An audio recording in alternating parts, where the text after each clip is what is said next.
এই যে মুসলিমকে হেনস্থা করা যায়, মুসলিম হলেই তাকে অত্যাচার করা যায়, টর্চার করা যায়, জুলুম করা যায়, এই ন্যারেটিভ প্রতিষ্ঠা করেছে যে মিথ্যা দিয়ে। সে মিথ্যা হলো ইসলাম এবং মুসলমানের সাথে জঙ্গিবাদ এবং সন্ত্রাসবাদের তকমা লাগিয়ে। আন্তর্জাতিক এই শয়তানি ষড়যন্ত্র যেটা চলে আসছে যুগ যুগ ধরে, এই ষড়যন্ত্রকে বাস্তবায়ন করার জন্য বহু নাটকের মঞ্চায়ন হয়েছে, যেটা আমরা ইতিপূর্বে দেখেছি।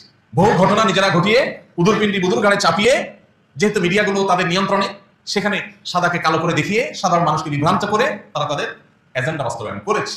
আমরা যে ভূখণ্ডে বসবাস করছি, আমাদের এই দেশেও দীর্ঘদিন পর্যন্ত এই খেলা চলে এসেছে। কত যুবক হারিয়ে গেছে, আর ফিরে আসেনি।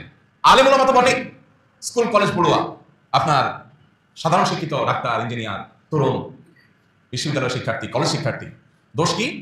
মুখে দাঁড়িয়ে আছে। দোষ কি? নামাজ পড়ে, ফজর নামাজ জামাতের সাথে পড়ে। দোষ কি? টাকনোর উপরে প্যান্ট পরে। গুম কমিশনের যে রিপোর্ট, এই রিপোর্ট যদি পর্যালোচনা করেন, আপনি দেখবেন নিরীহ নারীদেরকে, একজন পর্দারসীন নারী জীবনে তার ছায়া যেখানে কোনো পুরুষ দেখতে পারে নাই, তাকে আইন শৃঙ্খলা রক্ষাকারী বাহিনীর এই সমস্ত তথাকথিত জঙ্গি দমনের নামে এই সমস্ত সন্ত্রাসীরা, যারা আইন শৃঙ্খলার পোশাক, আইনের পোশাক পরে সন্ত্রাসী কর্মকাণ্ড করেছে, নিরীহ জনগণকে, ওই নারীকে ধরে নিয়ে বর্বরতার সর্বোচ্চ সীমা রেখা সব অতিক্রম করে গেছে।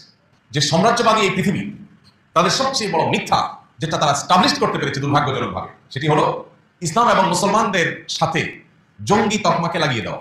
গত এক শতাব্দীতে গোটা পৃথিবীতে পৃথিবীর পরাশক্তিগুলোর অর্থায়নে প্রতিষ্ঠিত সবচেয়ে বড় মিথ্যা এটা, যে মুসলমানদেরকে সন্ত্রাস এবং জঙ্গিবাদের তকমা দিয়ে তাদেরকে কোণঠাসা করে রাখা। টেলিভিশনে লাইভ প্রদর্শন হচ্ছে, জঙ্গি বিরোধী অভিযান চলছে, একটা বাড়ি ঘেরাও করে আছে র্যাবের লোকজন এবং টান টান উত্তেজনা, অস্ত্র তাক করে আছে, ভিতরে ধ্বংসাত্মক অস্ত্র নিয়ে জঙ্গিরা অবস্থান করছে। আমরা জনগণ হাতা গোছায় টিভির সামনে বসছি দেখার জন্য, হায় হায় কি সর্বনাশ, হুজুররা দেশটা শেষ করে ফেলল। এরপরে ভেতর থেকে বের করে আনা হলো আগে থেকে সাজানো ফাজাইলে আমাল, তারপরে আপনার হেকায়েতে সাহাবা, তারপরে আপনার কোরআনের তর্জমা, এরকম বই পুস্তক সামনে সাজায়া, এই যে জেহাদি বই পাওয়া গেছে এবং ককটেল কিছু সাজায়া, এরপর একটা ছবি পরের দিন সব পত্রিকা গুরুত্বের সাথে প্রচার করলো। এক শ্রেণীর মিডিয়া আপনার টাকা দিয়ে যাদের পেপার পত্রিকাগুলো বাসায় নিয়ে যান, এই মিডিয়াগুলোর একটা বড় অংশ এই জঙ্গি নাটককে মঞ্চায়ন করার জন্য সবচেয়ে বেশি ভূমিকা রেখেছে। এখনো তারা সেই খেলা আবার শুরু করছে, এই গত সপ্তাহ থেকে আবার শুরু হয়েছে। তারা নাটকের স্ক্রিপ্ট দিয়ে দেয়, যে নাটকগুলো করার কারণ তারা জানে এদেশে মানুষ আলেমদের কথা শুনে, এদেশে মানুষ কোরআন এবং হাদিস দ্বারা ইন্সপায়ার্ড হয়, এদেশে মানুষ দিন দ্বারা প্রভাবিত হয়। অতএব দিনকে, ইসলামকে, আলেম সমাজকে যদি কালিমাযুক্ত করে দেওয়া হয়, তাহলে তারা বিভ্রান্তিতে পড়ে যাবে, তারা ফিতনায় পড়ে যাবে এবং তারা ফিতনায় পতিত হয়ে দিন থেকে তারা দূরে সরে যাবে।